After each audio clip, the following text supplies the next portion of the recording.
বন্ধুরা, বর্তমানে মানুষেরা পুনর্জন্মকে মানে না, কারণ তারা জন্ম নিতেই আগের জন্মকে ভুলে যায়। যদি আপনি কাউকে জিজ্ঞেস করেন যে তুমি পূর্বজন্মে কি ছিলে, তো বেশিরভাগ মানুষেরাই উত্তর দিতে পারবে না। কিন্তু আমাদের হিন্দু ধর্মগ্রন্থে তা বিস্তারপূর্বক বলা আছে। কেন আমাদের পূর্বজন্মের কথা মনে থাকে না, আর এর উত্তর আমরা আজকের ভিডিওতে জানব। তো নমস্কার বন্ধুরা, আমি রাজু, আর আমাদের চ্যানেলে আপনাদের স্বাগত। তার আগে বন্ধুরা, ভিডিওটিকে লাইক করে কমেন্টে হর হর মহাদেব ও জয় শ্রীকৃষ্ণ অবশ্যই লিখুন। বন্ধুরা, পূর্বজন্মের অর্থ হচ্ছে একবার নতুন করে আবার শরীর প্রাপ্ত হওয়া। বন্ধুরা, আমাদের মূল স্বরূপ হচ্ছে অনন্ত আত্মা, আর আত্মার জন্ম মৃত্যুর চক্র ততক্ষণ চলবে যতক্ষণ না আত্মার পরমাত্মার মিলন হচ্ছে।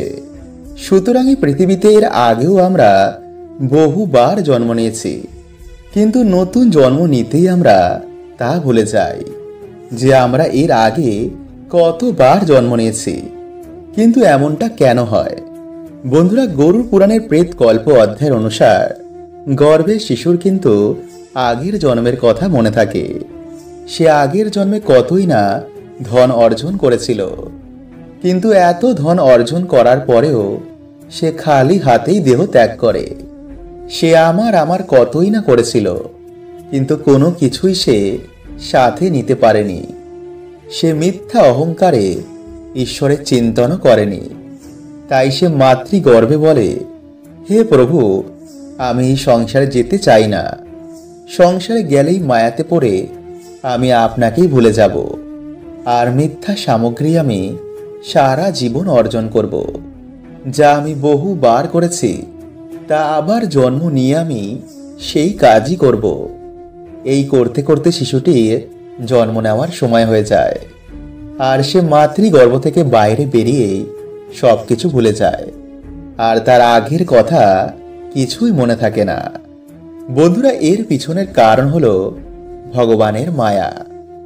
যদি আমরা আগের জন্ম না ভুলতাম, তো এতে কিন্তু আমাদেরই ক্ষতি হতো। আমরা এক মিনিটও শান্তিতে থাকতে পারতাম না। ভগবান শ্রীকৃষ্ণ অর্জুনকে বলেছিলেন, যাকে তুমি বাবা ভাই ভাবছ, হতে পারে সে তোমার কোনো জন্মে ঘোর শত্রু ছিল। তাই যদি আমাদের আগের জন্মের কথা মনে থাকতো, তো আমরা কি ঠিক মতন বাবা মা ভাই বোনের সম্পর্ক পালন করতে পারতাম না। যদি মা জেনে যায় যে এই সন্তান তার আগের জন্মের ঘোর শত্রু ছিল, তো তখন কি হবে আপনি ভাবতে পারছেন? চারিদিকে হাহাকার লাগবে, কেউ কারোর হবে না। বাস্তবে এই মায়াই আমাদের একে অপরের সাথে বেঁধে রেখেছে। এই মায়ার জন্যই আমরা পাঁচজন এক ছাদের তলা রয়েছি। এই মায়ার জন্যই পুরো সংসার মিলে মিশে রয়েছে।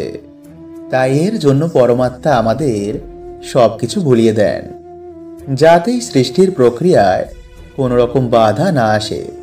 কিন্তু আমাদের ভক্তি ও জ্ঞানের মাধ্যমে এই মায়ার পরে যেতে হবে, কারণ এই মায়ার পরেই রয়েছে অনন্ত মুক্তি। বন্ধুরা, আমাদের মধ্যে অনেকেই পুনর্জন্মকে মানে, তো অপর দিয়ে কিছু মানুষও আবার এগুলোকে অস্বীকার করে। কিছু ধর্মে পুনর্জন্মকে মানা হয়, আবার কিছু ধর্মে এগুলোকে অন্ধবিশ্বাস বলে।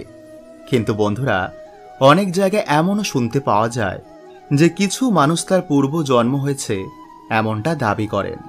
তারা পূর্ব জন্মের জীবন, স্থান, পরিবার এই সব কিছু এই জন্মেই বলে দেন। এছাড়াও আমাদের হিন্দু ধর্মে পুনর্জন্মকে মানা হয়।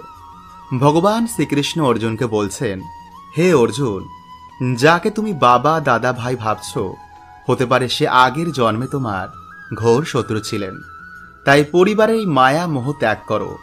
এরকম অনেক জন্ম তোমার আমার হয়েছে, শুধু পার্থক্য এটাই যে তুমি সব ভুলে গেছো আর আমি ভুলিনি।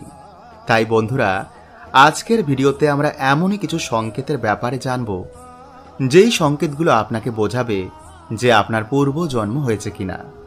কারণ বন্ধুরা, পূর্ব জন্মে যে ভুলগুলো আমরা করেছি তা যাতে এই জন্মে আবার না করি, তাই প্রকৃতি আমাদের সংকেত দিয়ে বুঝিয়ে দেন। তাই অবশ্যই কিন্তু বন্ধুরা ভিডিওটি পুরো দেখবেন। আর এরকম আরও ভিডিও দেখার জন্য চ্যানেলটি সাবস্ক্রাইব করতে একদমই ভুলবেন না। আর কমেন্টে লিখুন হর হর মহাদেব ও জয় শ্রীকৃষ্ণ। নাম্বার 1, স্বপ্ন। যদি স্বপ্নে আপনি এমন কোনো ব্যক্তিকে দেখেন যাকে এ জীবনে আপনি কখনো দেখেননি, হতে পারে তার সাথে আপনি ঘনিষ্ঠ হওয়ারও স্বপ্ন দেখেন। বন্ধুরা, এরকমই বিভিন্ন রকমের অভিজ্ঞতা আমাদের পূর্ব জন্মে সংকেত দেয়। যেমন স্বপ্নে জলে ডোবা, আগুনে পোড়া, পাহাড় থেকে নিচে পড়ে যাওয়া, সাপে কামড়ানো, এরকম অনেক ধরনের স্বপ্ন আমাদের পূর্ব জন্মের সাথে সম্পর্কিত। এছাড়াও স্বপ্নে অজানা জায়গা দেখা, যেটি দেখে আপনার মনে হয় এটি আপনার খুবই চেনা, কিন্তু বাস্তবে আপনি এ জন্মে কখনো সেখানে যাননি। নাম্বার 2, অজানা ভয়। জন্ম থেকেই কি আপনি কোনো জিনিসে এক অজানায় ভয় পান? যেমন আগুন, জল, অন্ধকার, উঁচু জায়গা, টিকটিকি, আরশোলা, সাপ, যার নাম শুনলেই আপনি ভয়ে কেঁপে ওঠেন। কিন্তু সেই ভয়ের পিছনে এ জন্মে কোনো কারণ নেই। জন্ম থেকেই আপনার মনে এক অজানা ভয় রয়েছে। নাম্বার 3, জন্ম চিহ্ন। বন্ধুরা, কিছু কিছু মানুষ জন্ম থেকেই এমন চিহ্ন নিয়ে জন্মায় যার সাথে তার এ জন্মে কোনো সম্পর্ক থাকে না। পূর্বজন্ম বিশেষজ্ঞরা মনে করেন যে এমন চিহ্ন হতে পারে তার পূর্ব জন্মের কোনো আঘাতের ফলে শরীরে উৎপন্ন হয়েছে। কারণ বন্ধুরা, মৃত্যুর সময় শুধু আমাদের এই স্থূল শরীরের মৃত্যু হয়। আমাদের জীবনের সমস্ত পূর্বজন্মের স্মৃতি আমাদের কারণ শরীরে সঞ্চিত থাকে। নাম্বার 4, দেজা ভু। বন্ধুরা, প্রায় কিছু মানুষের মনে হয় যে বর্তমানে যে ঘটনাটি ঘটল তা আমার সাথে আগেও হয়েছে, বা কোনো জায়গা গিয়ে আপনার মনে হয় যেই জায়গা আপনি আগেও দেখেছেন, কিন্তু এ জীবনে আপনি সেই জায়গায় কখনো যাননি। এই সংকেতগুলো বন্ধুরা আমাদের পূর্ব জন্মে সংকেত দেয়, বা প্যারালাল ইউনিভার্স যে রয়েছে তা আমাদের সংকেত দেয়।